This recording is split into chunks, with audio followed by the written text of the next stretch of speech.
ബഹുമാനായ അധ്യക്ഷൻ doctor Baiju sir, ഇതിന് കൂത്താട്ടോളത്ത് ഇതിൻ്റെ തുടക്കത്തിന് വേണ്ടി ആദ്യമായി എത്തിയ ആ മീറ്റിങ്ങിൽ എന്നെയും വിളിച്ചിരുന്നു ശ്രീ ബിമൽ ഘോഷ് സാർ. പിന്നെ വേദിയിലിരിക്കുന്ന ബഹുമാന്യരായ അംഗങ്ങളെ, സദസ്സിലിരിക്കുന്ന എത്രയും പ്രിയപ്പെട്ടവരെ, എന്താണ് റെസിഡൻസ് അസോസിയേഷന് ഈ കാർഷിക കോളേജിൻ്റെ പ്രോഗ്രാമിൽ എന്താണ് എന്ന് ചോദിക്കാം. പക്ഷേ അതിനെക്കുറിച്ചിലേക്ക് ഞാൻ വരാം. എൻ്റെ 76, 83 കാലഘട്ടങ്ങളിൽ ഞങ്ങൾ പിള്ളേർ കൂടി അവിടെ കളിക്കുന്നൊരു സമയത്ത് ഏറ്റവും നല്ലതായിട്ട് ബാഡ്മിൻ്റൺ കളിക്കുന്ന, ഏറ്റവും നന്നായിട്ട് ഷട്ടിൽ കളിക്കുന്ന, എത്ര ഉയരമുള്ള മാവിലാണേലും ഒറ്റ ഏറിന് മാങ്ങ താഴെ ഇടുന്ന ഒരു ഹീറോയായിരുന്നു മോഹൻ. അതേപോലെ തന്നെ അദ്ദേഹം പഠിത്തത്തിലാണേലും വളരെ മുൻപന്തിയിലായിരുന്നു. അപ്പോൾ അദ്ദേഹം നല്ല മാർക്കോടുകൂടി ജയിച്ചു പോകുന്നു. അങ്ങനെ അദ്ദേഹത്തിന് അഗ്രികൾച്ചർ BSc അഡ്മിഷൻ കിട്ടുന്നു. അന്ന് ഡിഗ്രി കഴിഞ്ഞിട്ടാണ് പിന്നെ പോകണം 4 വർഷം കൂടെ. അങ്ങനെ പോകുന്നു. പെട്ടെന്നാണ് ഇദ്ദേഹത്തിന് ഈ അസുഖം വരുന്നത്. അപ്പോൾ അന്നത്തെ കാലത്ത് ഇതൊരു വലിയ സംഭവമാണ്. കിഡ്നി മാറ്റി വയ്ക്കുക എന്നുള്ളത് അന്ന് ചിന്തിക്കാൻ പോലും പറ്റാത്ത ഒരു കാലഘട്ടമാണ്. അന്നത്തെ സാമ്പത്തിക പ്രതിസന്ധികളുണ്ട്. അന്ന് 40 വർഷം മുമ്പ് നമ്മുടെയൊക്കെ കാരണവന്മാർ കൂടി ഒരു കൂട്ടായ്മ ഉണ്ടാക്കുകയും ഒരു പരിധിവരെ അവർക്ക് ഇതിൻ്റെ അകത്ത് സഹായിക്കാൻ സാധിക്കുകയൊക്കെ ഉണ്ടായി.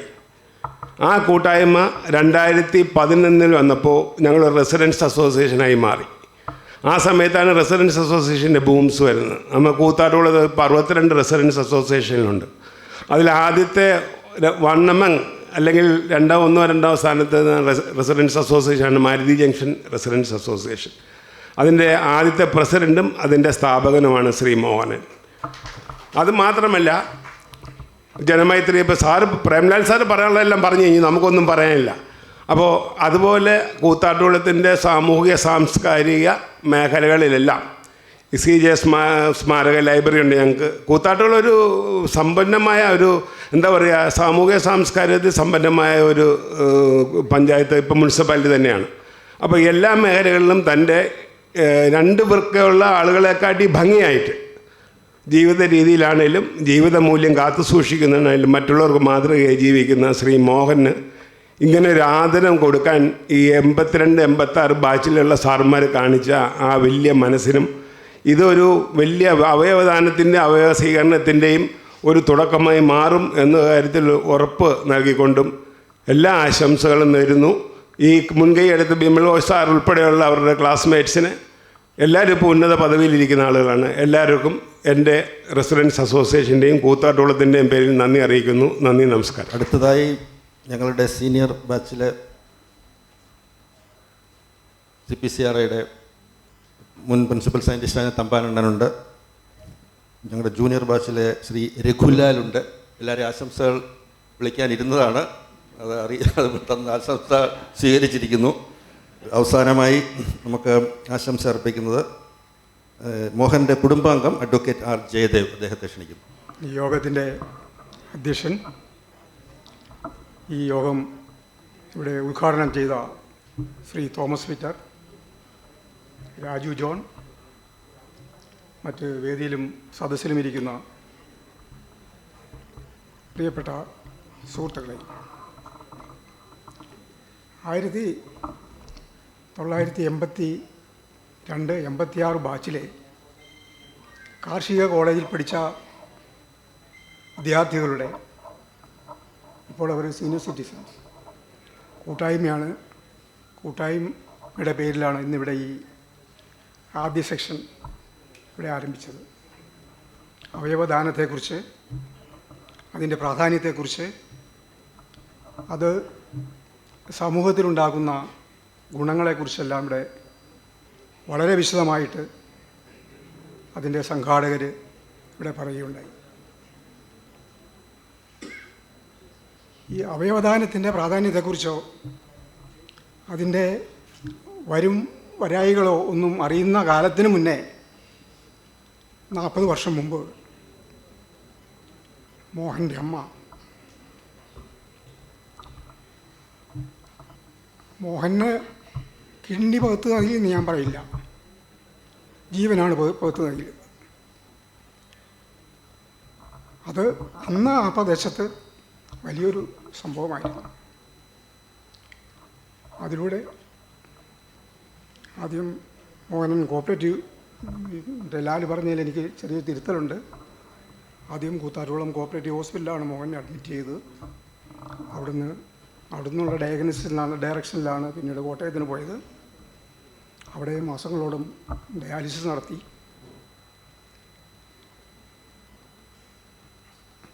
അപ്പോഴൊക്കെ കൂടെ നിൽക്കാൻ കഴിഞ്ഞു എന്നുള്ളതൊരു ഭാഗ്യമല്ല, ഒരു നിർഭാഗ്യമായിട്ടാണ് ഞാൻ കാണുന്നത്. നമ്മുടെ ഒരു സഹോദരന് ഇങ്ങനെ സംഭവിച്ചതിൽ ഉള്ള വേദന ചെറുതിൽ. പിന്നീട് അങ്ങോട്ട് കോഴിക്കോട് മെഡിക്കൽ കോളേജ്. അന്ന് മോഹനുമായിട്ട് അല്ലെങ്കിൽ മോഹനെ ചേർത്ത് നിർത്തിയ ഒരുപാട് പേരുണ്ട്. ഇപ്പോൾ അവരിൽ പലരും നമ്മളോടൊപ്പമില്ല. അവരെ ഒന്ന് പരാമർശിക്കാതെ പോകുന്നത് ശരിയല്ല എന്ന് എനിക്ക് തോന്നുന്നു. മറ്റക്കാട് രാജൻചേട്ടൻ,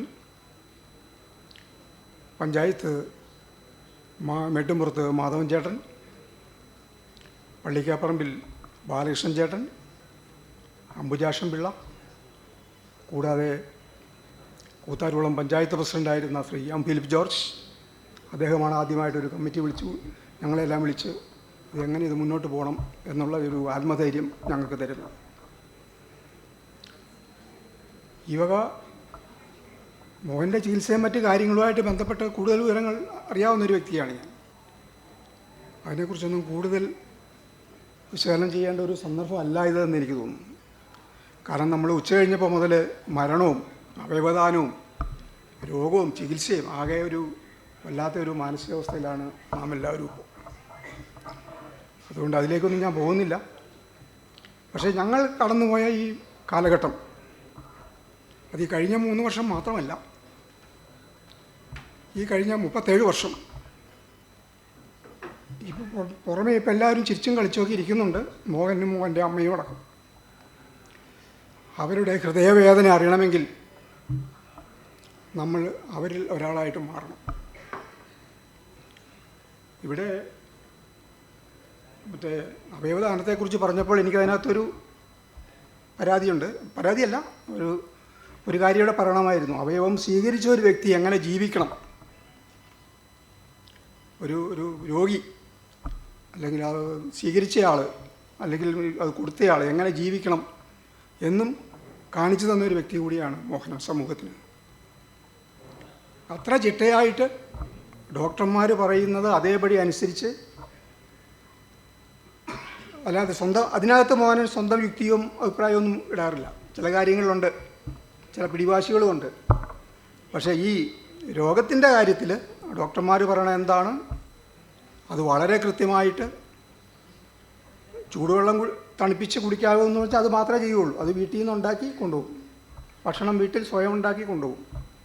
ലോഡ്ജിൽ താമസിക്കുമ്പോഴും രാമനാട്ടുകാരെയൊക്കെ താമസിച്ച സമയത്ത് ഞാനവിടെ പോയിട്ടുണ്ട്. അപ്പോൾ അങ്ങനെ ഒരു ജീവിതം. അതുകൊണ്ടാണ് അത് നമ്മൾ ഈ രോഗമല്ല, ഏത് രോഗമായാലും നമ്മൾ നമ്മുടേതായ ചില ഡിസിഷൻസ് എടുക്കും പല കാര്യത്തിൽ. ഇപ്പോൾ എനിക്ക് കുഴപ്പമൊന്നുമില്ല, എനിക്കിപ്പോൾ BP ഇല്ല, ഷുഗറില്ല, ഒന്നുമില്ല, ഇനിയിപ്പോൾ മരുന്ന് കഴിക്കണ്ട. പക്ഷെ മോഹൻ ഈ 37 വർഷം അല്ലെങ്കിൽ 38 വർഷമായിട്ട് ഒരു ദിവസം പോലും മരുന്ന് കഴിക്കാത്ത ഒരു ദിവസം പോലും മോഹൻ്റെ ജീവിതത്തിൽ ഉണ്ടാവില്ല. അതാണ് മോഹനൻ. അതുകൊണ്ടൊക്കെയാണ്. പിന്നെ ചില റൈറ്റിങ്സിൽ, ഞാൻ അധികം കടന്നു പോകുന്നുണ്ടെന്ന് എനിക്കറിയില്ല, ചില റൈറ്റിങ്സിലൊക്കെ കാണാറുണ്ട് മോഹൻ ഇപ്പോൾ ഡബിൾ ഓക്കെ ആണെന്നൊക്കെ ഉള്ള ചില സംസാരങ്ങളൊക്കെ. അത് അടുത്തറിയുന്നവർക്കറിയാം അങ്ങനെ ഡബിൾ ഓക്കെ ഒന്നും അല്ല. മോഹൻ ആയതുകൊണ്ട് മോഹൻ്റെ ആത്മധൈര്യം കൊണ്ട് മുന്നോട്ട് പോകുന്നതാണ്. ഞങ്ങളുടെ സ്വകാര്യ സംഭാഷണത്തിൽ പറയും പോകുന്നിടത്തോളം അങ്ങ് പോട്ടെ. പിന്നെ മറ്റ് ചില എൻഗേജ്മെൻറ്റിൽ പുള്ളി സജീവമാണ്. സമൂഹത്തിലെ കാർഷിക മേഖലയിൽ, മറ്റ് സമൂഹത്തിലുണ്ടാകുന്ന ചില വിഷയങ്ങളിൽ. അതുകൊണ്ടൊക്കെ അങ്ങനെ അങ്ങ് പോകുന്നു. ഈ അടുത്ത കാലത്തും ഇനിയിപ്പോൾ ഇത് പറയണത്, ഇതിപ്പോൾ എല്ലാം പറയുമ്പോൾ ഇതും പറഞ്ഞില്ലെങ്കിലും കുഴപ്പമില്ലാന്ന് പറഞ്ഞതുകൊണ്ട് കുഴപ്പമില്ലാന്ന് എനിക്ക് തോന്നുന്നു. അടുത്ത കാലത്ത് ഇവിടെ ഈ പാലായിൽ ആശുപത്രിയിൽ വന്ന് എല്ലാ മെഡിക്കൽ ചെക്കപ്പുകളും നടത്തി പോയിട്ടുള്ള ആളാണ്. പ്രായത്തിൻ്റെയും പ്രായാധിയായില്ല, എന്നെക്കാളും ഒരു 3 വയസ്സിന് എളുപ്പമുള്ളതാണ്. 63 വയസ്സായിട്ടുള്ളൂ. അതിൻ്റേതായ പ്രശ്നങ്ങളുണ്ട്. പിന്നെ സാറ് പറഞ്ഞ പോലെ ആത്മകഥയൊന്നും എഴുതാറായിട്ടില്ല. ഒരു 80 വയസ്സെങ്കിലും ആയിട്ട് എഴുതിയാൽ മതി എന്നാണ് ഞങ്ങളുടെയൊക്കെ ആഗ്രഹം, ചുരുങ്ങിയത്. വേണമെങ്കിൽ ആരെങ്കിലുമൊക്കെ വരുമ്പോൾ ഇതുപോലെ എന്തെങ്കിലുമൊക്കെ ഇൻ്റർവ്യൂ ഒക്കെ വേണമെങ്കിൽ കൊടുക്കാം. തുടങ്ങാം, അത് കുഴപ്പമില്ല. ഇപ്പോൾ 61 വയസ്സേ ആയിട്ടുള്ളൂ. ഇപ്പോൾ ആത്മകഥയും എല്ലാം എഴുതിച്ച് ആദരവൊക്കെ നടത്തി വിടേണ്ട കാര്യമില്ല. അതൊക്കെ ഒരു 80 വയസ്സൊക്കെ ആയിട്ട് മതി എന്നാണ് എൻ്റെ എളിയ ആഗ്രഹം. പിന്നെ കൂടുതലൊന്നും പറയാൻ ഒരുപാടുണ്ട്. ആ ജീവചരിത്രം എഴുതുകയാണെങ്കിൽ ആ ജീവചരിത്രത്തിൻ്റെ ഒരു പകുതി മോൻ്റെ ഓർമ്മയിൽ എന്തെങ്കിലും ഇതുണ്ടെങ്കിൽ ഞാൻ പറഞ്ഞു കൊടുക്കാവുന്നതാണ്. അത്രമാത്രം ഇഴുകിച്ചേർന്ന ഒരു വ്യക്തിബന്ധമാണ് ഞങ്ങൾ തമ്മിൽ ഉള്ളത്. പിന്നെ ഇവിടെ സാധാരണ ഈ ഇങ്ങനത്തെ കൂടിച്ചേരലുകൾ പലപ്പോഴും ഒരു ആഘോഷമായിരുന്നു. ഇപ്പം ഞാനും പല ഗ്രൂപ്പുകളുണ്ട്. ഇവിടെ ഇരുന്ന മുനിസിപ്പൽ ചെയർമാൻ അടക്കം പല ഗ്രൂപ്പ് ഞങ്ങൾ ഒന്നിച്ച് പഠിച്ചതായിരുന്നു. അപ്പോൾ അവിടെയൊക്കെ ഞങ്ങൾ ആട്ടും പാട്ടും ഡാൻസും അതുപോലെയുള്ള പരിപാടികളൊക്കെയാണ്. ഉച്ചയ്ക്കൊരു ഭക്ഷണം. ഇത് അതിൽ നിന്നെല്ലാം വ്യത്യസ്തമായി ഒരു മാതൃകാപരമായിട്ട് ഇങ്ങനെ ഒരു ചർച്ച സംഘടിപ്പിക്കുകയും ഇത് ആർക്കെങ്കിലും ഗുണപ്പെടുകയെങ്കിൽ അത് ഏറ്റവും നല്ലമായ കാര്യങ്ങളായിരിക്കും. അതേപോലെ ഞാൻ ഉപദേശിക്കാനൊന്നും ആളല്ല, എങ്കിലും പറയാണ്, നമ്മുടെ അവയവങ്ങൾക്കൊക്കെ 60 കഴിഞ്ഞെങ്കിലും 50 കഴിഞ്ഞെങ്കിലുമൊക്കെ ആവശ്യമുണ്ട്. അതുകൊണ്ട് എല്ലാവരും കരുതിയിരിക്കുക. അതിനെ ഒന്ന് കേടൊന്നും പെടുത്താതെ എപ്പോഴെങ്കിലുമൊക്കെ നമുക്കത് ആവശ്യം വരെ നമുക്കത് ഉപയോഗിക്കാം. ജീവിച്ചിരിക്കുമ്പോൾ നമ്മളൊന്നും ചെയ്തില്ലെങ്കിലും മരിക്കുമ്പോഴെങ്കിലും നമുക്ക് എന്തെങ്കിലും ചെയ്തിട്ട് പോകാം. ആ ഒരു പ്രതിജ്ഞ ഞാനും എടുക്കുന്നു. ഇത്രയും പറഞ്ഞുകൊണ്ട് ഞാൻ അവസാനിപ്പിക്കുന്നു. അടുത്തതായി മോഹൻ അമ്മയ്ക്ക് ഒരു സ്നേഹ സമ്മാനം നൽകുന്നതിനായി ശ്രീമതി രമ കെ നായരെ ക്ഷണിക്കുന്നു. ബഹുമാനപ്പെട്ട അധ്യക്ഷൻ, വേദിയിലും സദസ്സിലും ഉള്ള പ്രിയപ്പെട്ടവരെ, മോഹന് എന്താണ് ഒരു സമ്മാനം കൊടുക്കേണ്ടതെന്ന് ഞങ്ങൾ ഒരുപാട് ആലോചിച്ചു. അവസാനം ഞങ്ങൾ വോട്ടിനൊക്കെ ഇട്ടു, അതൊന്നും നടന്നില്ല. അവസാനം കലാവതി CPCRAയിലെ ഡോക്ടർ കലാവതി ആണ് പറഞ്ഞ ഒരു സജഷൻ അനുസരിച്ച് ഞങ്ങൾ പുസ്തകത്തിലേക്ക് പോവാം എന്ന് പറഞ്ഞു. അത് ശരിയാണ്. ക്ഷരമില്ലാത്തതാണ്, നാശമില്ലാത്തതാണ്. ആ മോഹന് ഏറ്റവും ഉചിതമായൊരു സമ്മാനമാണ് പുസ്തകങ്ങളെന്ന് ഞങ്ങൾ തീരുമാനിച്ചു. അങ്ങനെ അപ്പം മോഹന് ഏതാ ഇഷ്ടമുള്ള എന്താ വായിക്കണമെന്നൊന്നും നമുക്കറിയില്ല. മോഹൻ്റെ ഇഷ്ടമാണ് അതിൽ പ്രധാനം. ഇഷ്ടമില്ലാത്ത പുസ്തകം കൊടുത്താൽ അത് വെറുതെ അവിടെ ഇരിക്കുള്ളൂ. അപ്പോൾ ഞങ്ങൾ DC ബുക്സുമായിട്ട് ബന്ധപ്പെട്ട് അവർ ഗിഫ്റ്റ് വൗച്ചർ തന്നിട്ടുണ്ട്. 12,000 രൂപയുടെ ഗിഫ്റ്റ് വൗച്ചറാണ്. മോഹന് ഇഷ്ടമുള്ള പുസ്തകങ്ങൾ DCയുടെ ഏത് സ്റ്റോറിൽ നിന്നും വാങ്ങാം. എയർപോർട്ട് DC ഒഴിച്ച് എവിടെ നിന്ന് വേണമെങ്കിലും വാങ്ങാം. അപ്പോൾ പുസ്തകമായതുകൊണ്ട് അത് കാലങ്ങളിലേക്കും പ്രയോജനം ചെയ്യും. അടുത്ത തലമുറയ്ക്കും പഠിച്ച സ്കൂളിലെ ലൈബ്രറിക്കും ഒക്കെ പ്രയോജനപ്പെടും എന്നതുകൊണ്ട് ഞങ്ങളിതൊരു നല്ല ഉപഹാരമായി കരുതുന്നു.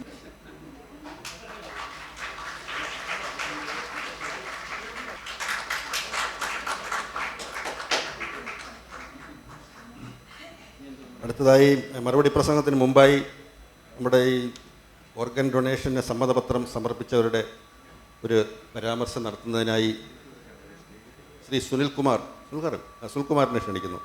വേദിയിലും സദസ്സിലും ഇരിക്കുന്ന ബഹുമാന്യ വ്യക്തികളെ, ഇന്ന് നമ്മൾ സാക്ഷ്യം വഹിച്ചത് ജീവിതത്തിലെ തന്നെ ആർക്കും ഓർമ്മിക്കാവുന്ന ഒരു അസുലഭ മുഹൂർത്തത്തിനാണ്. അവയവദാനം മഹാദാനം. നാം സാധാരണഗതി വിചാരിക്കുന്നത് നമുക്ക് ആൾക്കാരെയൊക്കെ സഹായിക്കാം, നമ്മൾ ഇത്രയൊക്കെ ആയി, നമുക്ക് തിരിച്ച് സമൂഹത്തിന് എന്ത് കൊടുക്കാം. അത് കൊടുക്കുന്നതൊക്കെ നമ്മൾ മനസ്സിലാക്കുന്നത് ധനം കൊടുക്കുന്ന വഴിയാണ് എല്ലാം സാധിക്കുന്നതാണ്. പക്ഷേ ധനത്തിന് ശേഖരിക്കാൻ കഴിയാത്ത എത്രയോ കാര്യങ്ങൾ നമുക്കുണ്ട് എന്നുള്ളതാണ്. പക്ഷേ അതിൻ്റെ സമ്പത്ത് നമുക്ക് ഓരോ മനുഷ്യരിലും ഉണ്ട്. നമ്മളിപ്പോൾ ഒരു വണ്ടി നമ്മൾ വാങ്ങുന്ന ഏതെങ്കിലും ഒരു വാഹനം തകരാറിലായാൽ നമ്മൾ അതിന് സ്പെയർ പാർട്സിനായിട്ട് നമ്മൾ അന്വേഷിക്കും. നമ്മൾ പോകുന്നത് ഒറിജിനൽ സ്പെയർ പാർട്സാണ് നമുക്ക് സ്വീകാര്യം. ഇവിടെ നമ്മുടെ ഓരോരുത്തരിലും നമുക്ക് ഒറിജിനൽ സ്പെയർ പാർട്സ് ഉണ്ട്. നമ്മുടെ ജീവിതം കഴിഞ്ഞാൽ ആ spare parts, original spare parts എത്രയോ പേർക്ക് ജീവൻ നിലനിർത്താൻ സഹായിക്കുമെന്നുള്ള ഒരു പരമാർത്ഥത്തിനാണ് നാം ഇപ്പോൾ സാക്ഷ്യം വഹിച്ചിരിക്കുന്നത്. അപ്പോൾ നമ്മൾ ഇതിൽ നിന്ന് നമുക്ക് മനഃപ്പാഠമാക്കി നമ്മൾ സ്വീകരിക്കേണ്ടത് നമ്മളുടെ ശരീരത്തിലെ ഓരോ അവയവങ്ങളും നമ്മൾ സമൂഹത്തിന് ഓരോ വ്യക്തിയെയും നമ്മുടെ സ്വന്തമായിട്ട് കണക്കാക്കി അവർക്ക് ദാനം കൊടുത്തിട്ട് ആ ഒരു സൽക്കർമ്മത്തിന് പങ്കാളിയാകാൻ നമ്മൾ ഏവരും പ്രതിജ്ഞ എടുക്കണം. ഇതുവരെ നടന്ന നമ്മൾ ഈ ഒരു മോഹന മഹനീയം എന്നുള്ള ഈ ഒരു പരിപാടി തുടങ്ങിയിട്ട് അതുമായിട്ട് ചേർന്ന് ഒത്തുചേർന്ന് പ്രവർത്തിച്ച ആൾക്കാരെ പറ്റി പറയുകയാണ്. ഇതിനോടകം തന്നെ 50 പേരോളം അവരുടെ സന്നദ്ധത അവർ ഓൺലൈനായിട്ട് നോട്ട് വെബ്സൈറ്റിൽ കൊടുത്തു കഴിഞ്ഞ് അവർക്കതിൻ്റെ പ്രതിജ്ഞാപത്രം കൈപ്പറ്റിയിട്ടുണ്ട്. ഇത് പിന്തുടർന്ന് ഇതിൽ നമ്മുടെ സഹപാഠികളുണ്ട്, അവരുടെ കുടുംബാംഗങ്ങളുണ്ട്, സുഹൃത്തുക്കളുണ്ട്, അതുപോലെ നമ്മുടെ ജൂനിയേഴ്സുണ്ട്, സീനിയേഴ്സുണ്ട്, എല്ലാവരും ഉണ്ട്. കുടുംബസമേതം എല്ലാവരുടെയും സമ്മതപത്രം കൊടുത്ത ആൾക്കാർ വരെയുണ്ട്. അപ്പോൾ ഇതൊക്കെ മാതൃകയാക്കിയിട്ട് നമുക്ക് ഓരോരുത്തർക്കും ഈ സമൂഹത്തിന് നമുക്ക് ചെയ്യാൻ പറ്റുന്ന ഏറ്റവും വലിയ കാര്യം ഒരു പണച്ചെലവുമില്ലാതെ എല്ലാവരുടെയും കയ്യിൽ പൊതുസ്വത്തായിട്ടുള്ള അവരവരുടെ അവയവങ്ങൾ സ്വമനസ്സാലെ പൂർണ്ണ മനസ്സാലെ നമ്മുടെ സഹജീവികൾക്ക് ദാനം ചെയ്യുക. അതുകൊണ്ട് നമുക്ക് നല്ലതേ ചെയ്യുള്ളൂ. ദൈവം നമുക്ക് ജീവൻ തന്നെങ്കിൽ ആ ജീവൻ നിലനിർത്താനുള്ള അവയവങ്ങൾ കൂടി ദൈവം നമുക്ക് തന്നിട്ടുണ്ട്. അത് നമ്മുടെ ജീവൻ നിലനിർത്താൻ മാത്രമല്ല നമ്മുടെ സഹജീവികളുടെ ജീവൻ നിലനിർത്താനും നമുക്ക് ഉപയോഗിക്കാം. നന്ദി, നമസ്കാരം. Thank you Sunilkumar. അടുത്തതായി മറുപടി പ്രസംഗമാണ്. മറുപടി പ്രസംഗത്തിനായി മോഹൻ്റെ അമ്മയെ ക്ഷണിക്കുന്നു. അമ്മ പ്രസംഗിക്കുന്നില്ല, എഴുതി വായിക്കും, പെട്ടെന്ന് തീർത്തോളും.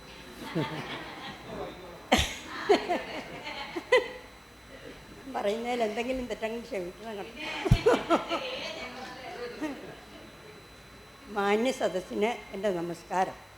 ഞാൻ ഇന്നിവിടെ നിൽക്കുന്നത് വളരെ ചാരിതാർത്ഥ്യത്തോട് നിറഞ്ഞ മനസ്സോടെയുമാണ്. കാരണം എൻ്റെ മകന് ഞാൻ എൻ്റെ ഒരു വൃക്ക നൽകിയിട്ടും ഞാനും അവനും വലിയ ബുദ്ധിമുട്ടുകളൊന്നുമില്ലാതെ 36 വർഷമായി ജീവിച്ചിരിക്കുന്നു എന്നതാണ് എൻ്റെ അഭിപ്രായത്തിൽ. നമുക്ക് ജീവിച്ചിരിക്കുമ്പോൾ മറ്റൊരാൾക്ക് വേണ്ടി ചെയ്യുവാൻ കഴിയുന്ന ഏറ്റവും വലിയ ദാനമാണ് അവയവദാനം എന്നത്. പലരും ആദ്യം നിരുത്സാഹപ്പെടുത്തിയെങ്കിലും ആ സമയങ്ങളിൽ എൻ്റെ മകൻ്റെ ജീവൻ രക്ഷിക്കുന്നതിനെക്കുറിച്ച് മാത്രമേ ഏതൊരമ്മയെയും പോലെ ഞാനും ചിന്തിച്ചുള്ളൂ. എൻ്റെ വൃക്ക യോജിക്കും എന്ന് മകന് യോജിക്കുമെന്ന് അറിഞ്ഞപ്പോൾ തന്നെ ഞാൻ എൻ്റെ വൃക്ക ദാനം ചെയ്യുവാൻ മാനസികമായി തയ്യാറെടുത്ത് കഴിഞ്ഞിട്ടുണ്ടായിരുന്നു.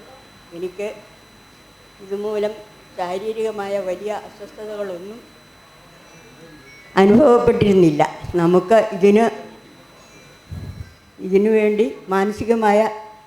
വേണ്ടത് മാനസികമായ ശക്തിയാണ്. അവൻ്റെ ജീവൻ രക്ഷിക്കുവാൻ നാട്ടുകാർ, സഹപാഠികൾ, അറിയാത്തവരും അറിയുന്നവരുമായ ഒത്തിരി ആളുകളുടെ കഠിനമായ പരിശ്രമവും പ്രാർത്ഥനയും കൂടിയാണ് ഇപ്പോൾ എനിക്ക് ഇതിൽ നിന്ന് എങ്ങനെ പിന്തിരിയുവാൻ സാധിക്കും. അന്ന് അതിനുവേണ്ടി പരിശ്രമിച്ച പല ആളുകളും ഇന്ന് ജീവിച്ചിരിക്കുന്നില്ല എന്ന ഒരു ദുഃഖം എനിക്ക് വേദനയായി അനുഭവപ്പെടുന്നുണ്ട്. അന്ന് ഇതിനോട് സഹകരിച്ച പലരും ഇന്ന് ഈ ചടങ്ങിൽ പങ്കെടുക്കുവാൻ ഇവിടെ എത്തിച്ചേർന്നിട്ടുണ്ട്. എന്തു പറഞ്ഞാലും ഈ മഹത്തായ സംരംഭത്തിന് എല്ലാ നല്ലവരായ ആളുകളും തയ്യാറാവണമെന്നും ഇതിൽ ഭയപ്പെടേണ്ട കാര്യമില്ല എന്നും പറഞ്ഞുകൊണ്ട് ഞാൻ എൻ്റെ എളിയ വാക്കുകൾ നിർത്തുന്നു. ഞാനും എഴുതി വായിക്കുക. ഏറ്റവും പ്രിയപ്പെട്ട എൻ്റെ സഹപാഠി അധ്യക്ഷൻ ശ്രീ ജി ബൈജു അവർകൾ, അതുപോലെ ഒറ്റ വാക്കിൽ എല്ലാവരെയും പറഞ്ഞേക്കാം, അത്രയും സമയം ലാഭിക്കാം. ട്രെയിനിന് പോകേണ്ടവരുണ്ടെന്ന് എനിക്കറിയാം, അതുകൊണ്ടാണ്. ബാക്കിയുള്ള ഇവിടെ വന്നു ചേർന്ന മുഴുവൻ ആൾക്കാരെയും ഓർത്തുകൊണ്ട്, അതിന് മുമ്പ് തന്നെ ഞങ്ങളുടെ കൂടെ പഠിച്ച കുറച്ച് പേർ ഇപ്പം ഞങ്ങളോടിപ്പോൾ ഇല്ല, അവരെ ഈ അവസരത്തിൽ ഓർക്കുകയാണ്. അവരുടെയൊക്കെ സഹകരണം ഉണ്ടായിരുന്നു എന്നുള്ളത് ഈ അവസരത്തിൽ എടുത്തു പറയേണ്ടതുണ്ട്. അപ്പം ഇന്ന് എൻ്റെ ജീവിതത്തിലെ ഏറ്റവും സന്തോഷകരമായൊരു ദിനമാണ്. എന്നുവെച്ചാൽ ഇത് മാത്രമല്ല കേട്ടോ, എന്നും ഉണ്ടായിരുന്നു. അതിൽ ഏറ്റവും മഹത്തായ ഒരു ഇന്നാണ്. അത് സമ്മാനിച്ചത് എൻ്റെ വെള്ളായണി സഹപാഠികളും സുഹൃത്തുക്കളും നാട്ടുകാരും സീനിയേഴ്സും ജൂനിയേഴ്സും 10ാം ക്ലാസ് മുതലുള്ള എൻ്റെ സഹപാഠികളും ഇവിടെയുണ്ട്. അവർ ഈ സെൻറ്റ് തോമസിൽ പഠിച്ച സുവോളജിയുടെ സഹപാഠികളുണ്ട്. അങ്ങനെ അതിന് ഏറ്റവും എടുത്തു പറയേണ്ട ഒരു ഭാഗം എന്ന് പറയുന്നത് 30 വർഷം മുമ്പ് ഞാൻ ജോലി ചെയ്ത കോഴ ഫാമിൽ നിന്ന് എത്ര പേരാണ് വന്നിരിക്കുന്നതെന്നറിയാമോ? അവർ പ്രത്യേകം പരാമർശിക്കാതെ പോകാൻ പറ്റില്ല. അവർ നമ്മളോടുള്ള ഒരു സ്നേഹബന്ധത്തിൻ്റെ പുറത്താണ് ഇന്നിവിടെ വന്നിരിക്കുന്നത് എനിക്കറിയാം. ഇനി ബാക്കി കാര്യങ്ങൾ എന്ന് പറയുന്നത് എന്നെക്കാളും എൻ്റെ കാര്യങ്ങൾ അറിയാവുന്നവരോട് പറഞ്ഞു കഴിഞ്ഞു. അപ്പോൾ ഞാൻ ആവർത്തിക്കേണ്ട കാര്യമില്ല. എന്ന് രോഗമുണ്ടായി, അവരെന്തൊക്കെ ചെയ്തു, ആരൊക്കെ ട്രീറ്റ് ചെയ്തു, ഏതൊക്കെ ഹോസ്പിറ്റലുകളിൽ പോയി, ഇതെല്ലാം ഞാൻ ആവർത്തിക്കേണ്ട കാര്യമില്ല, ഞാൻ ആവർത്തിക്കുന്നില്ല. ഒരു കാര്യം മാത്രമാണ് എനിക്ക് പറയാനുള്ളത്. ഇന്നിവിടെ ഈ പരിപാടി സംഘടിപ്പിച്ചതിൻ്റെ ഉദ്ദേശം, അത് ശ്രീ ബിമൽ ഘോഷാണ് അതിനൊരു ആദ്യത്തെ ഇതിൻ്റെ കൺവീനറായിട്ടുള്ള ബിമൽ ഘോഷാണ് അതിൻ്റെ ഒരു വിത്ത് പാകിയതെന്നുള്ള പറയാൻ വളരെ സന്തോഷമുണ്ട്. അത് പറയുന്ന ആ നിമിഷത്തിൽ തന്നെ ഏറ്റെടുക്കാൻ ബാക്കിയുള്ളവരുണ്ട് എന്നുള്ളതാണ് അതിൻ്റെ ഒരു ഏറ്റവും മഹത്തായ സന്ദേശം. ഞങ്ങളുടെ ബാച്ചിൻ്റെ ഒരു പ്രത്യേകത അത്. ഞങ്ങൾ ആരെങ്കിലും എന്തെങ്കിലും ഒരു കാര്യം നല്ലത് പറഞ്ഞാൽ, നല്ലതാണെങ്കിൽ മാത്രം അത് ഏറ്റെടുക്കും. അങ്ങനെ പല കാര്യങ്ങളും ഞങ്ങൾ ചെയ്തിട്ടുണ്ട്, ഇനിയും ചെയ്യും, അല്ലേ? ചെയ്യുമെന്നാണ് തുടർച്ചയായിട്ട്. എനിക്കിതിവിടെ കാണുമ്പോൾ ഏറ്റവും വലിയ സന്തോഷമാണ്. CTCRIയുടെ ചീഫ് കൃഷിയായിട്ടാണ് വന്നിരിക്കുന്നത്. ഏറ്റവും പുതിയ സാധനം പേരിടാത്തത് നിങ്ങൾക്ക് ആദ്യം തരാൻ പോകുന്നത് എവിടുന്നെങ്കിലും കിട്ടും അങ്ങനെ. അപ്പം നമ്മളോട് അത്രയും കമ്മിറ്റ്മെൻറ്റുള്ള ആൾക്കാർ ഇപ്പോഴും ജോലി ചെയ്യുന്നുണ്ട്. CTCRIയിലെ മറ്റ് സൂസൻ അടക്കം സുജി അടക്കമുള്ളവർ ഇവിടെയുണ്ട്. സൂസൻ വന്നിട്ടില്ല, പക്ഷേ സുജ, ഇവരെല്ലാവരും കൂടി കണ്ടുപിടിച്ച സാധനങ്ങളായി കൊണ്ടുവച്ചിരിക്കുന്നത്. ഇത് കൊണ്ടുപോകുന്നവർ സാധാരണ കൊണ്ടുപോകുന്ന പോലെ ട്രീറ്റ് ചെയ്യരുത്. കൃഷി പറയാമെന്ന് വിചാരിക്കരുത് കേട്ടോ. ഇത് കൊണ്ടുപോയി മൾട്ടിപ്ലൈ ചെയ്യണം. ഇന്നിവിടെ തരുന്നത് 2-3 തണ്ടേ ഉള്ളൂ. അത് മൾട്ടിപ്ലൈ ചെയ്ത് അതിൻ്റെ ഗുണങ്ങൾ ബാക്കിയുള്ളവർക്കും കൂടെ ലഭ്യമാകുന്നു. അവയവദാനം പോലെ തന്നെ ഇത് അതുപോലെ സൂക്ഷിച്ച് കൊണ്ടുപോവുകയും അത് മൾട്ടിപ്ലൈ ചെയ്ത് അടുത്ത ആൾക്കാർക്ക് കൊടുക്കാനും കൂടി ഒരു മനസ്സുണ്ടാകണം. നേരത്തെ ഇതേ ഒരു ആദരം കഴിഞ്ഞ ദിവസം എൻ്റെ റെസിഡൻസ് അസോസിയേഷൻ എന്നെയും അമ്മയും അവർ കൂത്താട്ടുകുളത്ത് ആദരിച്ചു. അതിൽ മേഖലാ സെക്രട്ടറിയൊക്കെ അടക്കമുള്ള ആൾക്കാർ പങ്കെടുത്ത് നല്ല വാക്ക് പറയുകയും ചെയ്യും. അപ്പോൾ എൻ്റെ അഭ്യർത്ഥന ഇത്രയേ ഉള്ളൂ. ഇന്നിവിടെ വന്നവരെല്ലാവരും അവയവദാനത്തിൻ്റെ ഒരു നല്ല ശതമാനം ആൾക്കാർ ഫോം പൂരിപ്പിച്ചു കൊടുത്തിട്ടുണ്ട്. 50ഓളം പേരതിന് തയ്യാറായി. എല്ലാ പ്രക്രിയയും കഴിഞ്ഞു. അത് നമ്മളുടെ അടുത്ത ആൾക്കാരിലേക്കും കൂടി പകരണം. അങ്ങനെ ഇതൊരു വലിയ ക്യാമ്പയിൻ. ഇപ്പോൾ ആ ഫിഗറൊക്കെ നിങ്ങൾ കണ്ടു. ലക്ഷക്കണക്കിന് ആൾക്കാർ മരിക്കുന്ന ഒരു രാജ്യത്ത് ഈ അവയവദാനം ചെയ്യുന്നത് 0.5 ഒക്കെ ശതമാനം, 0.5% പോലും ഇല്ല. അപ്പോൾ അതാണ് ഞാൻ ഈ 1990 35 വർഷം പൂർത്തിയാകുന്ന ഈ വേളയിൽ ഒരു FB പോസ്റ്റ് ഇട്ടതാണ് ഇതിനൊരു കാരണമായിട്ട് തോന്നുന്നത്. ആ ഒരു കാരണത്തിനെ പിടിച്ച് വലിയൊരു ക്യാമ്പയിനിലേക്ക് നമുക്ക് എത്താൻ പറ്റുമോ എന്നുള്ളതാണ് എനിക്ക് അറിയാനുള്ള അടുത്ത ദിവസങ്ങളിലെ ഒരു ജിജ്ഞാസ. അപ്പോൾ അതിൽ നിങ്ങളെല്ലാവരും സഹകരിക്കും എനിക്ക് ഉറപ്പുണ്ട്. ബാക്കിയുള്ള നിങ്ങളുടെ ഫ്രണ്ട്സും വീട്ടുകാരും നിങ്ങളുടെ വേദികളും ഒക്കെ അതിനുപകരിക്കണം. എന്നുവെച്ചാൽ ഇപ്പം ഞാനിവിടെ നിൽക്കാനിടയായത് നിങ്ങളോരോരുത്തരുമാണ്, സമൂഹമാണ്. സമൂഹം വിചാരിച്ച കുറേ പേരെ കൂടി എന്നെപ്പോലുള്ള പ്രശ്നങ്ങളുള്ള ആൾക്കാരെ ജീവിതത്തിലേക്ക് തിരിച്ചു കൊണ്ടുവരാൻ പറ്റും. അത് നമുക്ക് ഏറ്റെടുക്കണം. അങ്ങനെയുള്ള ഒരു വലിയ പ്രസ്ഥാനത്തിൻ്റെ തുടക്കം കൂടിയാകണം ഈ ഒരു, അല്ലാതെ എന്നെ ആദരിക്കുക അമ്മയെ ആദരിക്കുക എന്നുള്ളത് സന്തോഷമുള്ള കാര്യമാണ്, അതിലൊതുങ്ങരുത്. നമ്മളുടെ സഹജീവികൾക്ക് എന്തെങ്കിലുമൊക്കെ ചെയ്യാൻ പറ്റുന്ന ഒരു മഹത്തായ പ്രക്രിയയ്ക്ക് തുടക്കം കൂടി ഈ ഒരു ദിനം ആകട്ടെ എന്ന് സമയക്കുറവ് മൂലം ഇത്രയേ പറയുന്നുള്ളൂ. ഓക്കെ. അപ്പോൾ ഇവിടെ ഇന്ന് വന്നു ചേർന്ന എല്ലാവരെയും ഹൃദയത്തോട് ചേർത്ത് ആശ്ലേഷിച്ചുകൊണ്ട് വീണ്ടും ഇതുപോലുള്ള അവസരങ്ങൾ എന്ന് പറഞ്ഞാൽ അവയവദാനം അല്ല കേട്ടോ, നല്ല കാര്യങ്ങൾക്കായി നമുക്ക് വീണ്ടും ഒത്തുകൂടാം.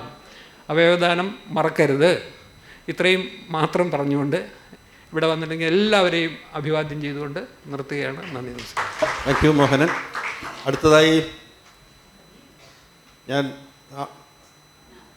ആമുഖ പ്രസംഗത്തിൽ പറഞ്ഞതുപോലെ, മോഹൻ സൂചിപ്പിച്ചതുപോലെ CTCRയിൽ നിന്നും പുറത്തിറക്കാൻ പോകുന്ന ഞങ്ങൾക്ക് വളരെ പ്രതീക്ഷയുള്ള ഓറഞ്ച് നിറമുള്ള ഒരു മധുരക്കിഴങ്ങിൻ്റെ വള്ളി 2000 വണ്ണം പറഞ്ഞ പ്രശ്നമാകുമോ, 2000 വള്ളി, കാറ് സ്ഥലമില്ല, സീറ്റിലൊക്കെ തള്ളി നിറച്ച് ഞങ്ങൾ ഇവിടെ എത്തിയിട്ടുണ്ട്. അപ്പോൾ താഴെ ഡയറക്ടറെ കാറ് കിടപ്പുണ്ട്, അതിൽ നിന്ന് നിങ്ങൾക്ക് ആവശ്യമുള്ള വള്ളികൾ 5 10 ഒക്കെ കിട്ടാൻ ചാൻസ് ഉണ്ട്, അത് കൊണ്ടുപോകണം. അതുകൂടാതെ ഒരു കാര്യം വിട്ടുപോയി, നടക്കിരിക്കുന്നത് മധുരക്കിഴങ്ങല്ല, കൂർക്കയാണ്. കൂർക്കയുടെയും ഒരു 10-500 തൈകളുണ്ട്. അത് കട്ട് ചെയ്ത് ഇവിടെ ഒരാളുണ്ട്, സുനിലുണ്ട്, താഴെ ഇറങ്ങി ചെല്ലുന്നിടത്തുണ്ട്, അത് പോകുന്ന വഴിക്ക് നിങ്ങൾ എടുത്തുകൊണ്ട് പോകണം. രണ്ടാമത് അനൗൺസ്മെൻറ്റ്, 82-86 ബാച്ചിലെ എല്ലാവരും ഈ കൃതജ്ഞതയ്ക്ക് ശേഷം ഒരു ഫോട്ടോ സെഷനായി ഇവിടെ നിന്നിട്ടേ പോകാവൂ എന്നൊരു അഭ്യർത്ഥനയും കൂടി ഉണ്ട്. അതോടൊപ്പം എല്ലാവരും സീനിയേഴ്സ് ജൂനിയേഴ്സ് എല്ലാവരും നമ്മുടെ കള്ളാടി ബാച്ചിലുള്ളവരെല്ലാം ഒരു ഫോട്ടോയ്ക്ക് നിൽക്കണമെന്ന് അഭ്യർത്ഥിക്കുന്നു. അവസാനമായി ഈ പരിപാടിക്ക് കൃതജ്ഞത പറയുന്നതിനായി നമ്മളുടെ ക്ലാസ്മേറ്റ് ശ്രീമതി മാഗിയെ ക്ഷണിക്കുന്നു. പ്രിയപ്പെട്ട മോഹൻ്റെ അമ്മ, വേദിയിലെ സദസ്സിലുള്ള വിശിഷ്ട വ്യക്തികളെ, സുഹൃത്തുക്കളെ, സഹപ്രവർത്തകരെ, ഓരോ വ്യക്തിയുടെയും ജീവിതം മോഹനമാണ്, അതുപോലെ തന്നെ മഹനീയവുമാണ് എന്ന ഫേസ്ബുക്ക് പോസ്റ്റിലൂടെ കുറിപ്പ് എൻ്റെ പ്രിയ സുഹൃത്ത് രമയുടെ വാക്കുകൾ കടമെടുത്തുകൊണ്ട് ഞാൻ എൻ്റെ കൃതജ്ഞത പ്രകാശനത്തിലേക്ക് കടക്കുകയാണ്. വളരെ വേദനയുടെയും ഉത്കണ്ഠയുടെയും നിരാശയുടെയും ഒരു ഘട്ടത്തിൽ നിന്ന് ആത്മവിശ്വാസത്തോടെ അതിനെ അതിജീവിച്ച് ജീവിതം സ്വാർത്ഥകമാക്കിയ നമ്മുടെ അഭിമാനമായ പ്രിയപ്പെട്ട മോഹന് എല്ലാവിധ ദൈവാനുഗ്രഹവും ഉണ്ടാകട്ടെ, അങ്ങനെ പറയുവാനാണ് ഞാൻ ആഗ്രഹിക്കുന്നത്.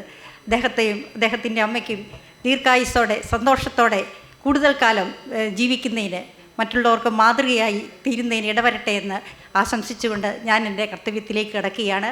സമയപരിമിതി മൂലം എല്ലാം ഞാൻ പറയുന്നില്ല എന്നിരിക്കലും ആദ്യം തന്നെ നല്ലൊരു സെമിനാർ നടത്തി നമ്മളെ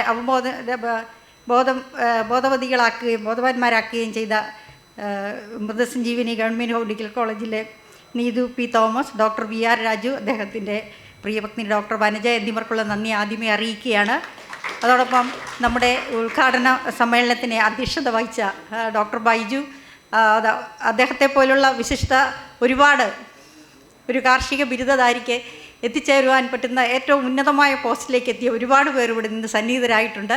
ഇദ്ദേഹം സർവീസിൽ CTCR ഡയറക്ടറായിട്ടിരിക്കുന്ന അദ്ദേഹം സമയം കണ്ടെത്തി ഇന്ന് നമുക്ക് വേണ്ടി ഇവിടെ എത്തിച്ചേർന്നതിന് പ്രത്യേകമായി ഞങ്ങളുടെ ബാച്ചിൻ്റെ പേരിലുള്ള നന്ദി അറിയിക്കുകയാണ്. നമ്മുടെ ഉദ്ഘാടനം ചെയ്ത municipal chairman Shri Thomas Peter, ആശംസാ പ്രസംഗം നടത്തിയ ശ്രീ രാജു ജോൺ, ശ്രീ സജേഷ് ശശി, അതുപോലെ നമ്മുടെ പഴനിയുള്ള സാറ് പോയെന്ന് തോന്നുന്നു, ഞങ്ങളുടെ കാർഷിക കോളേജിലെ ഞങ്ങളുടെ ഫിസിക്കൽ എഡ്യൂക്കേഷൻ്റെ എല്ലാമായിരുന്ന പഴനിയുള്ള സാറ്, പ്രിൻസിപ്പൽ കൃഷി ഓഫീസർ ശ്രീ ജോസ് ഞങ്ങളുടെ ജൂനിയറായിരുന്നു. സമയപരിധി മൂലം പലർക്കും സംസാരിക്കുവാൻ സാധിച്ചില്ല. Classmates Ravikrishnan, Premjith Lal, Mini C, SU Sajeev, നമ്മുടെ സുനിൽകുമാർ, റീലമ്മ തോമസ് തുടങ്ങിയ എല്ലാവരെയും ഞാൻ കൃതജ്ഞതയോടെ ഓർക്കുകയാണ്. മോഹൻ്റെ കുടുംബാംഗമായ Shri advocate Shri R Jayadev, president അസോസിയേഷൻ്റെ പ്രതിനിധി ശ്രീ സുരേഷ് കുമാർ എന്നിവർക്കും പ്രത്യേകമായി നന്ദി പറയുന്നു. ഈ ഒരു സംരംഭത്തിന് തുടക്കം കുറിച്ചത് മോഹനം പറഞ്ഞതുപോലെ ഒരു സ്പാർക്ക് ഉണ്ടായത് ബിമൽ ഘോഷിനാണ് എന്ന് തന്നെ പറയാം. ആ സ്പാർക്ക് ഒരു നല്ലൊരു തീജ്വാലയായി തീഗോളമായി വളർത്തിയെടുത്ത് ഞങ്ങളുടെ വെള്ളായണി ബാച്ചിലെ 50 പേരടങ്ങുന്ന ആ ഒരു ടീം പെട്ടെന്ന് തന്നെ ഉഷാറായി ഇത് നടത്തി. കൂത്താട്ടുകുളത്ത് വെച്ച് വേണോ പാലയിൽ വെച്ച് വേണോ എന്നുള്ള ഒരു ഇത് പാല തന്നെയാണ് സജസ്റ്റ് ചെയ്തത്. ഏറ്റവും ഉചിതമായി എന്ന് കാണുന്നു. ഇതിനുള്ള എല്ലാ നേതൃത്വം നടത്തിയ ബിമൽ ഘോഷിനെയും പ്രത്യേകമായി കൃതജ്ഞതയോടെ സ്മരിക്കുകയാണ്. ഇവിടെ എത്തിച്ചേർന്നിരിക്കുന്ന ഒരുപാട് പേരെടുത്ത് പറയേണ്ട ഒരുപാട് വ്യക്തിത്വങ്ങളുണ്ട്. ഞങ്ങളുടെ കൃഷിവകുപ്പ് കോട്ടയം ജില്ലയിൽ സീനിയർ ജൂനിയറായിട്ട് ജോലി ചെയ്തിരുന്ന ഒരുപാട് പേരുണ്ട്. മോഹനെ സൂചിപ്പിച്ചതുപോലെ ഫാമിൽ നിന്നെത്തിയ തൊഴിലാളികൾ ഒരുപാട് ആൾക്കാരുണ്ട്. അതുപോലെ തന്നെ ഞങ്ങളുടെ അദ്ദേഹത്തിൻ്റെ കുടുംബാംഗങ്ങൾ എല്ലാവർക്കും വിവിധ ഡിപ്പാർട്ട്മെൻറ്റുകളിൽ നിന്ന്, കൃഷിവകുപ്പ് മാത്രമല്ല സോയിൽ സർവേ, യൂണിവേഴ്സിറ്റി തുടങ്ങിയ പല വിഭാഗങ്ങളിൽ നിന്ന് എത്തിച്ചേർന്നിട്ടുള്ളവരുണ്ട്. എല്ലാവർക്കും നമ്മുടെ ഇതിനായിട്ട് ഈ ഹാൾ ചെയ്ത നമ്മുടെ ബാങ്കിൻ്റെ അധികാരികൾ, വേറെ ആരെയെങ്കിലും വിട്ടുപോയിട്ടുണ്ടെങ്കിൽ പ്രസ് പത്രത്തിൻ്റെ വിവിധ മാധ്യമങ്ങളിൽ നിന്നും പ്രതിനിധികൾ എത്തിയിട്ടുണ്ട്. നല്ലൊരു കവറേജ് അവയവദാനത്തിൻ്റെ പ്രസക്തിയും പ്രാധാന്യവും സമൂഹത്തിലേക്ക് എത്തിക്കുന്നതിന് ഈ മാധ്യമങ്ങൾക്ക് കൂടി മാത്രമേ നമുക്ക് സാധിക്കുകയുള്ളൂ. അതിന് എത്തിച്ചേർന്നിട്ടുള്ള എല്ലാവർക്കും നന്ദിയുടെ പൂച്ചെണ്ടുകൾ അർപ്പിക്കുകയാണ്. അതോടൊപ്പം ഈ ഒരു ഗ്രൂപ്പ് ഞങ്ങൾ ഫോം ചെയ്തപ്പോൾ ആദ്യം തന്നെ ഇതിന് മോഹനം എന്ന് പേരിട്ടത് നമ്മുടെ പ്രേംജിത്ലാലാണെന്ന് തോന്നുന്നു. ആണോ? എന്നാലും എല്ലാം ഉള്ള ഗ്രൂപ്പുകൾ ചേർന്ന് എന്തൊരു പേരിടണമെന്ന് ആലോചിച്ചപ്പോൾ അതിന് മോഹനം, അതിനോടൊപ്പം മഹനീയം എന്ന് പേര് കൊടുക്കുന്നതിന് ഒരു ചെറിയ റോൾ എനിക്കും കിട്ടി. അത് ഞാനല്ല, എൻ്റെ ഹസ്ബൻഡാണ് അത് സജസ്റ്റ് ചെയ്ത്. അദ്ദേഹവും വന്നിട്ടുണ്ട് ഇവിടെ. അത് അപ്പം മോഹനം മഹനീയം ഏറ്റവും ഉചിതമായ ഒരു പേരാണെന്ന് തോന്നുന്നു. ഇത് നമുക്ക് കൂടുതൽ ആൾക്കാർക്ക് പ്രചോദനമാകുന്നതിന് ഇടവരട്ടെ. അവയവദാനത്തിന് കൂടുതൽ മുന്നോട്ട് വരുന്നതിനുള്ള ഒരു തുടക്കമാകട്ടെ എന്ന് ആശംസിച്ചുകൊണ്ട് ഇന്ന് പരിപാടിയിൽ സംബന്ധിച്ച എല്ലാവർക്കും, തിരുവനന്തപുരത്തു നിന്ന് എത്തിയ സഹപ്രവർത്തകർ, എറണാകുളം, കോഴിക്കോട്, കാസർഗോഡൊക്കെ ഉണ്ട്, എല്ലാവർക്കും നന്ദിയുടെ വാക്കുകൾ അറിയിച്ചുകൊണ്ട് നമ്മുടെ മോഹന് എല്ലാവിധ ഭാവുകങ്ങളും ആശംസിച്ചുകൊണ്ട് ഞാൻ എൻ്റെ വാക്കുകൾ നിർത്തുന്നു. നന്ദി, നമസ്കാരം.